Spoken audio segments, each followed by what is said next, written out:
La question que vous posez, le Rassemblement national est-il en train de devenir un parti comme les autres? Bien sûr, cette nouvelle Assemblée nationale est en train de modifier la façon de gouverner lors de ce quinquennat, mais l'histoire retiendra peut-être que cette séquence électorale aura eu cette autre conséquence.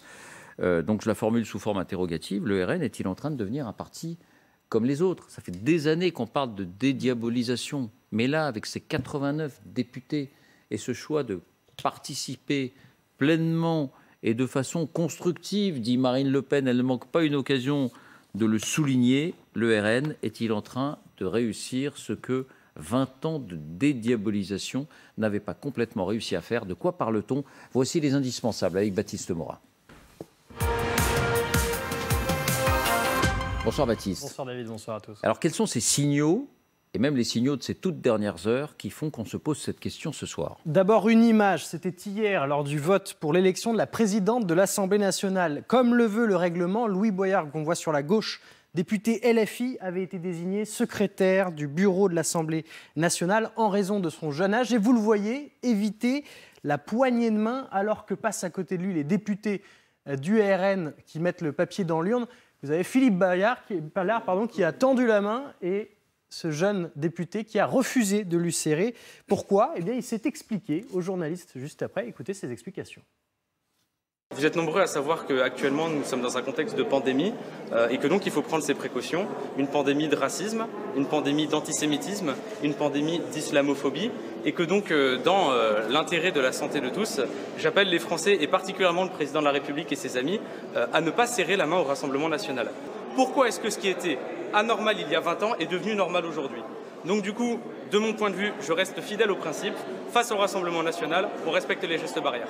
Alors ce discours était encore très courant, même ces dernières années. Est-ce qu'il pourrait bientôt appartenir au passé? En tout cas, plusieurs signaux font état d'une progression du Rassemblement national dans le champ de la vie parlementaire. Au premier rang desquels, ça s'est passé il y a à peine 2 heures, élection parmi les 6 vice-présidents de l'Assemblée nationale, de 2 députés du Rassemblement national. Les voici, Sébastien Chenu donc et Hélène Laporte, 2 vice-présidents de l'Assemblée nationale sur 6 sont des députés du Rassemblement national. Autre signal toujours de cette marche vers la normalisation. C'était hier encore. La nouvelle Assemblée donc élisait sa présidente. Vous avez donc les résultats du scrutin. Premier tour, il y a Sébastien Chenu qui est le candidat du Rassemblement national. Deuxième tour, Sébastien Chenu disparaît. Il se retire. C'est le RN qui décide de retirer son candidat. Abstention ensuite des députés du Rassemblement national, ce qui permet l'élection de Yaël Braun-Pivet comme présidente de l'Assemblée nationale, première femme à atteindre ce poste-là. Marine Le Pen l'a explicité, c'était ce matin. Son parti, dit-elle, a fait preuve de bon sens et elle ajoute qu'il est inutile de s'opposer par principe. Écoutez Marine Le Pen.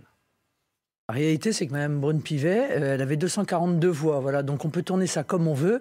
Elle aurait été élue soit au 2e tour, soit au 3e tour. Donc, sauf à ce que Jean-Luc Mélenchon ait le souhait de voir élu Sébastien Chenu, par exemple, au Perchoir, et il aurait pu nous dire qu'il avait décidé de voter pour Sébastien Chenu. Sinon, c'est Mme Braun-Pivet qui aurait été de toute façon élue. Donc c'était inéluctable, autant que l'opération se fasse rapidement. Troisième signal, les négociations qui ont lieu en ce moment même pour la présidence de la Commission des finances. D'abord, le RN décide de participer à cette élection, donc il s'implique dans la vie de l'institution, avec son candidat, Jean-Philippe Tanguy. Face à ce candidat, celui de la NUP, Éric Coquerel. Et le juge de paix de cette élection, ce sera le groupe Les Républicains, la tradition voulant que la majorité reste spectatrice. Or, selon le journal L'Opinion, un accord informel n'est pas exclu entre les Républicains et le Rassemblement national. Ce qui se passerait, c'est que le Rassemblement national laisserait à Éric Ciotti, député LR, la questure, c'est-à-dire l'élaboration du budget de l'Assemblée, gestion des crédits et des dépenses. Et en échange, est-ce que les Républicains accepteront de laisser la présidence de la Commission des finances à Jean-Philippe Tanguy, le candidat RN, en votant pour lui? Aujourd'hui, ça paraît impossible, mais le seul fait que la question soit posée, c'est déjà un signal en lui-même. Écoutez Marine Le Pen et écoutez donc le candidat Jean-Philippe Tanguy. Le résultat est entre les mains des députés LR. Voilà, c'est aussi simple que ça. Si j'avais le choix entre un président de la Commission des finances LR et M. Coquerel de la France Insoumise, je n'hésiterais pas une demi-seconde à élire le président de la Commission LR. Depuis que j'ai été investi par mon groupe, j'ai dit que les LR devaient prendre leurs responsabilités et qu'il était évident que leurs électeurs, entre M. Coquerel, qui a fait 20 ans de LCR et qui veut transformer la Commission en AG de Tolbiac, et moi, il n'y a pas photo sur les valeurs et le comportement.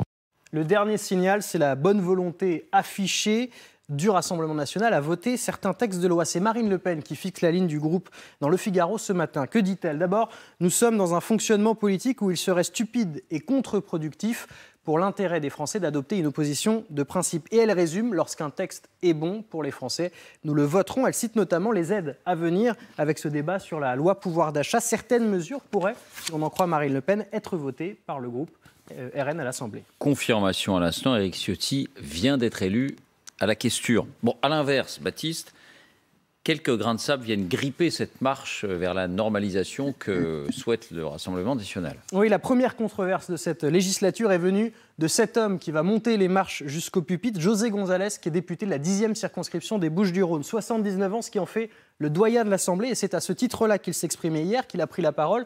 Il a notamment parlé de l'Algérie. Alors tout n'a pas si mal commencé lorsqu'il évoque avec émotion sa jeunesse en Algérie, lui qui est né en 1943 à Oran. Il l'évoque avec émotion et il est même applaudi par l'Assemblée. Écoutez.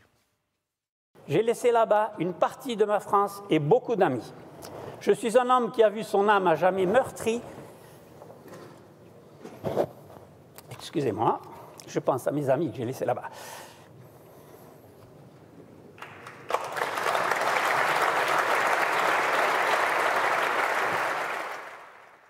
Et tout s'est gâté subitement quelques instants plus tard lorsque ce même député Rassemblement national va répondre aux questions des journalistes dans la salle des 4 colonnes. Écoutez le son. Des crimes en Algérie dans l'armée française, je ne pense pas.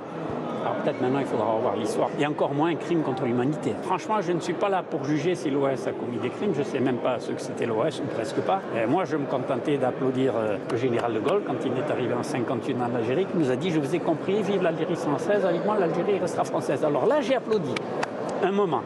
Après, j'ai compris que non, il ne fallait plus applaudir. Merci Baptiste. Robert, vous terminerez le tour de table. Géraldine, Dominique, Adrienne, le Rassemblement national est-il en train de devenir un parti comme les autres? Géraldine. Mais à partir du moment où c'est le vote qui détermine les partis. On a vu depuis en gros 40 ans, les sujets portés par le Rassemblement national étaient négligés par la classe politique. Et puis, on en parlait à chaque élection. D'un coup, il y avait le feu dans la grange. Alors, mon Dieu, il fallait y aller au canon à eau, fasciste, nazi, pour renverser, pour éteindre l'incendie.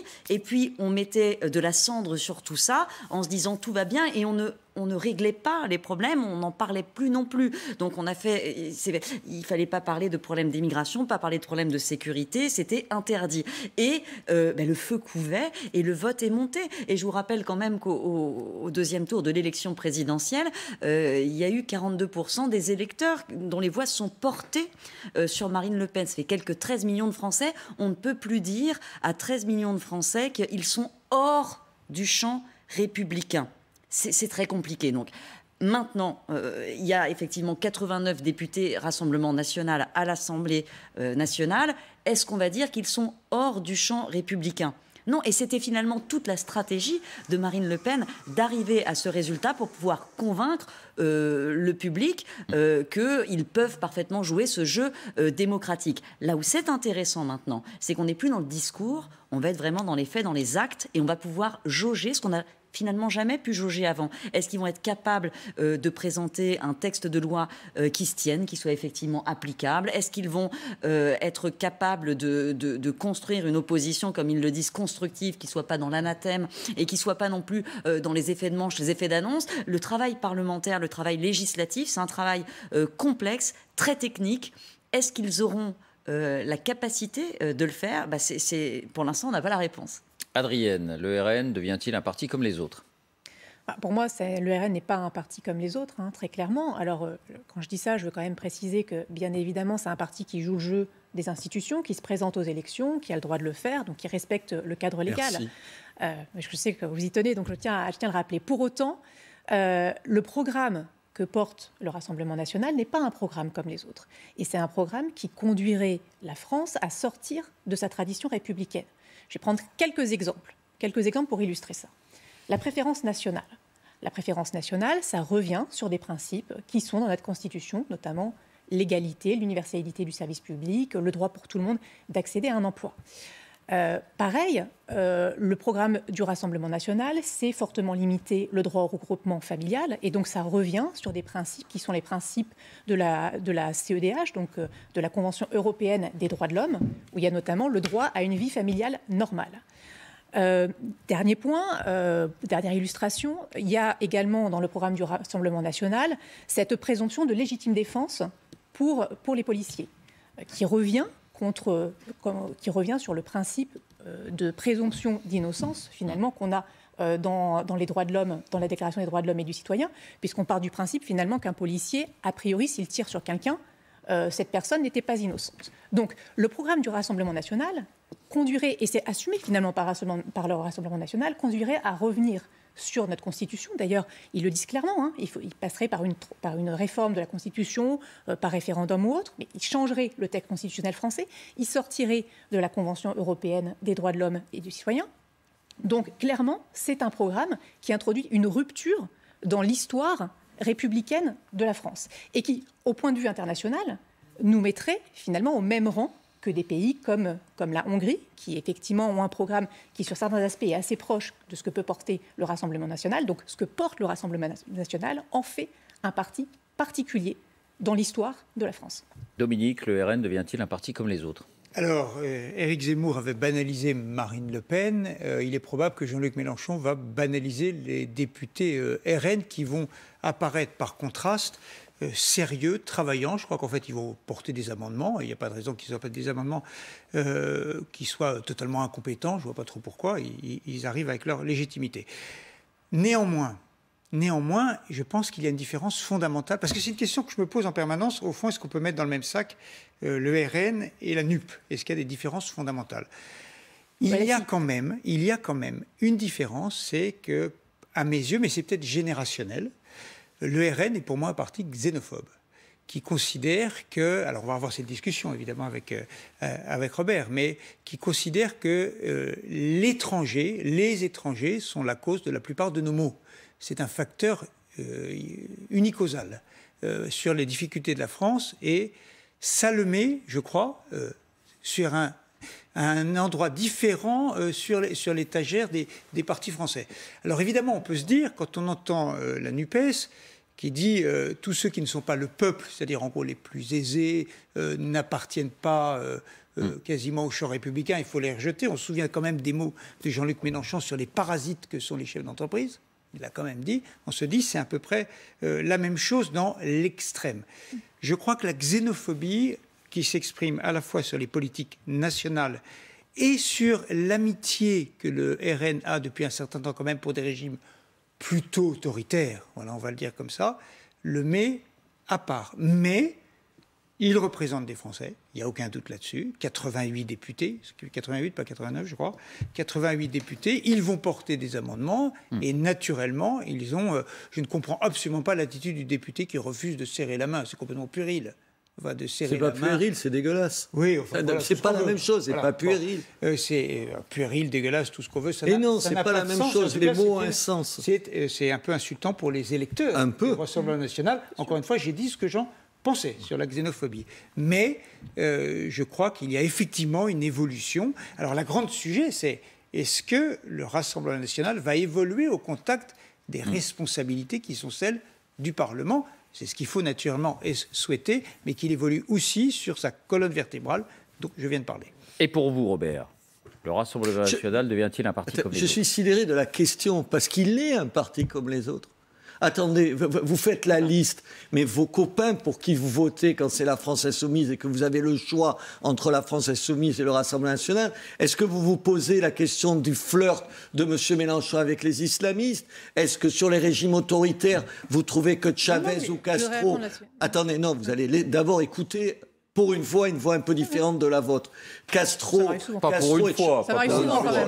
Non, on débat tranquillement. Vous allez voir pourquoi je dis pour une fois. Vous allez voir pourquoi. Je dis pas pour vous, je dis pour une fois. Chavez et Castro, c'est des régimes démocratiques.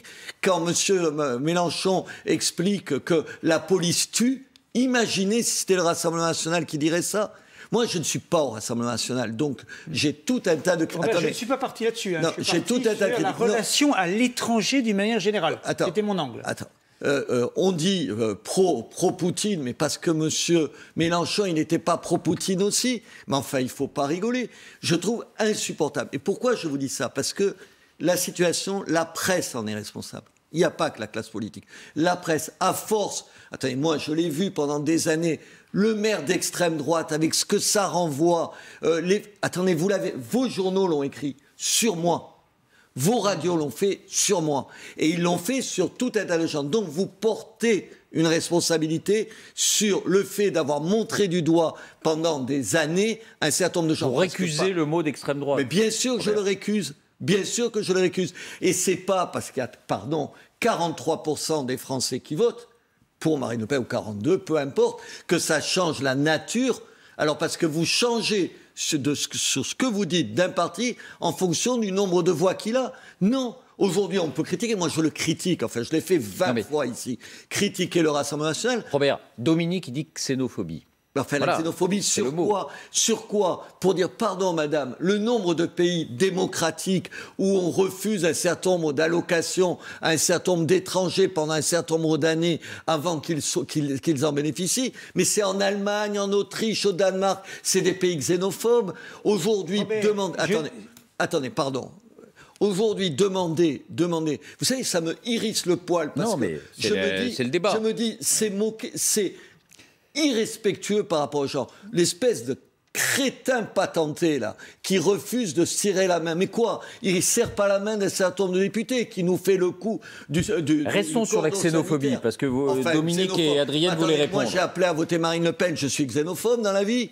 Bon. Non, mais vous rigolez. Dominique, je vais appeler. Dominique, laissez-le vous répondre. Robert, laissez-le vous répondre. Dominique, vous imaginez une seconde que j'appellerai. Moi, j'ai jamais voté pour son père. Que j'appellerai à voter aujourd'hui pour un parti dont je pense. Laissez-le répondre, Dominique. Je dis que ce qui est particulier, c'est que quand on prend les questions économiques, quand on prend les questions de sécurité, l'étranger, d'une manière générale, avec un grand E, est considéré comme responsable de la plupart des maux. Le programme de Marine Le Pen était assez clair là-dessus. Alors, elle en parle moins maintenant, mais pendant la campagne, c'était relativement clair. Donc là, qu'il y ait des interrogations sur la politique migratoire, il n'y a aucun doute là-dessus, évidemment. Sauf que pendant des années, personne n'a dit. Oui, mais ça y compris la presse qui ne voulait pas en parler. Moi, je me suis traité de facho dans mes plateaux de télévision parce que je disais que l'immigration, c'était une question. Non, mais, enfin, arrêtez, reconnaissez-le. Je suis d'accord pour dire que le débat existe. Mais est-ce que la Moi, question j'aime beaucoup votre radio, de vous savez l'étranger... comment il traite des gens, alors ça change maintenant. Comment pendant des années, le service public a traité des gens comme moi? Enfin, Adrienne. Vous rigolez. Adrienne. Ça change. Vous étiez encore à l'antenne il y a assez peu de temps. Ça change. Adrienne, sinon on va appeler Boris Johnson sur la toxicité masculine. Adrienne. Non, je voudrais juste réagir sur ce que vous avez dit sur la France insoumise et le parallèle que vous essayez de faire entre ce que peuvent dire certains responsables de la France insoumise et le Rassemblement national. Déjà, premièrement, c'est pas parce que la France insoumise dit des choses qui sont condamnables que ça exonère le Rassemblement national dans ce qu'il peut porter. Premier point. Sauf que vous le Deuxième chose. Moi, je le dis assez régulièrement, je suis pas France insoumise, donc je suis assez à l'aise pour dire ça. Dites-le. Mais par contre, il y a un point qui est important, c'est qu'il faut aussi faire une différence entre ce qui est dit et ce qui est écrit. Je pense que la France insoumise a un discours qui, par certains aspects, est condamnable. Mais pour moi, le Rassemblement national, quelque part, c'est pire parce que c'est écrit dans un programme. Et que ce que porte le Rassemblement national conduit à revenir sur les libertés publiques, ce qui n'est pas le cas du programme de LFI. Non, je ne pense pas. Et d'ailleurs, pour aller au bout de mon raisonnement, Adrienne on peut l'illustrer. Très loin de NUPE de la France. Non, mais justement, j'espérais si je peux terminer. Laissez-la terminer, Adrienne. Juste pour terminer ça. On peut l'illustrer assez simplement en regardant les votes du Rassemblement national au niveau européen. Le Rassemblement national a toujours refusé de condamner la Hongrie y compris quand la Hongrie a voté une loi qui assimilait pédocriminalité et homosexualité. Eh bien, super, donc on est d'accord là-dessus. Il y a quand même beaucoup d'autres sujets au niveau européen. Par exemple, les lanceurs d'alerte. Ils ont aussi refusé la protection des lanceurs d'alerte dans les entreprises. Les thérapies de conversion. Ils ont refusé de condamner les thérapies de conversion. Mais dites la même chose des insoumis. À rééduquer les homosexuels. Robert, Géraldine s'est pas exprimée depuis longtemps. Robert, attends, pardon. Quand Jean-Luc Mélenchon dit la police tue, vous êtes d'accord ou pas? Non, je ne suis pas d'accord. Quand il va manifester avec les islamistes, vous le condamnez, oui ou non? Mais je fais une différence entre dire des propos qui, pour moi, sont condamnables et avoir un programme écrit qui consisterait à revenir sur nos textes fondamentaux. Géraldine. Non, c'est intéressant parce qu'on a ce soir... Il faut oser. Géraldine. On a ce soir sur le plateau un avant-goût de ce que vont être les débats à l'Assemblée nationale. Ça peut être marrant. C'est nous faire beaucoup d'honneur. C'est pas fait pour être marrant, la politique. Ni marrant, c'est une chose sérieuse, c'est la vie des gens. Voilà. Non, ce que je trouve intéressant, c'est que je ne sais pas si on pose bien la question, est-ce que c'est devenu un parti comme un autre? Je ne pense pas que ce soit à nous de l'interroger. Ce qui est certain, c'est que des choses portées depuis longtemps dans le programme du Rassemblement national se sont aujourd'hui normalisées. Et comme le rappelait Robert Ménard, la préférence nationale, c'est peut-être générationnel, ou en tout cas dans l'esprit de toute une partie de la gauche notamment, c'est un totem, c'est un tabou. Et c'est vrai que la préférence nationale, elle est appliquée au Canada, elle est appliquée au Japon, qui sont de grandes démocraties. Donc l'anathème ne fonctionne plus. C'est-à-dire qu'on peut être contre cet aspect du programme du Rassemblement national. Évidemment qu'on peut être contre, on peut le combattre, mais décréter, comme on le fait depuis 30 ans, que c'est fasciste, nazi, dans cette violence, mais vous l'avez écrit pendant des années. Laissez-la terminer. Par une partie de l'électorat qui se dit peut-être que c'est la solution si on en discutait. On n'avait pas le droit d'en discuter. Mais aujourd'hui, et c'est le message qu'a envoyé finalement le peuple en votant cette assemblée, qui est très disparate, très, très éclatée, c'est discutons-en s'il vous plaît, et si possible de façon calme et apaisée. Qu'est-ce qui vous faisait réagir, Dominique ? Non, mais la préférence nationale, effectivement, est appliquée dans un certain nombre de pays pour la fonction publique. D'ailleurs, en Europe, c'est le cas. Mais, encore une fois, c'est le facteur unicausal. L'étranger, la cause de tous nos maux. Oui, voilà, on trouvera toujours, dans le programme du Rassemblement national, on trouvera toujours une mesure qui est appliquée dans un pays ou dans un autre. La différence, c'est la somme.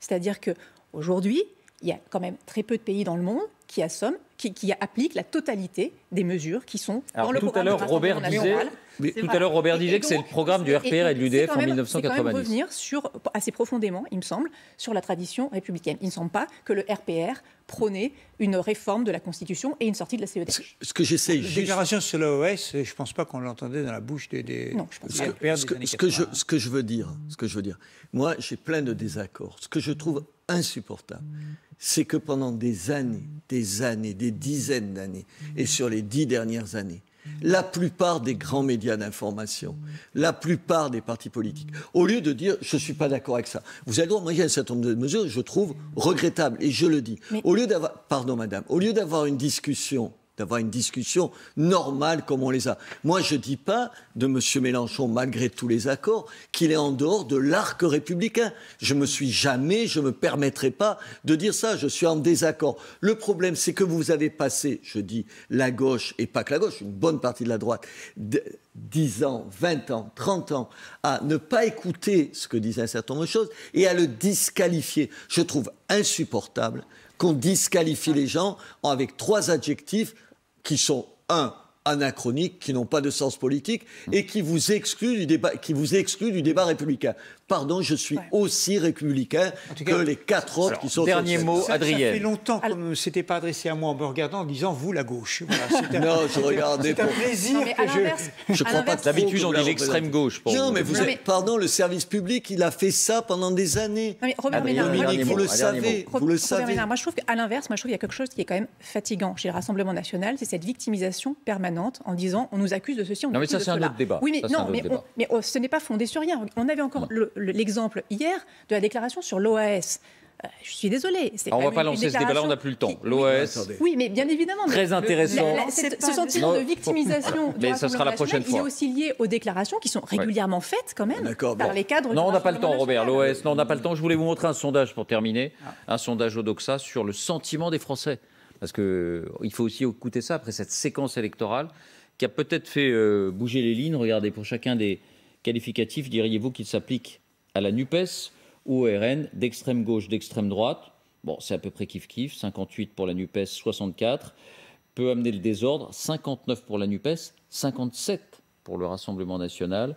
À un programme dangereux pour notre économie, 54 NUPES, 53 Rassemblement national, est une menace pour notre démocratie. C'est peut-être là-dessus que ça se joue. 50 NUPES, 51 Rassemblement national. Oui, mais c'est la même chose. C'est phénoménal. Voilà. Et oui, mais ça ça n'empêche pas de choisir sans un état d'âme. considérablement Ça a considérablement baissé. C'est ça qui est frappant. Merci.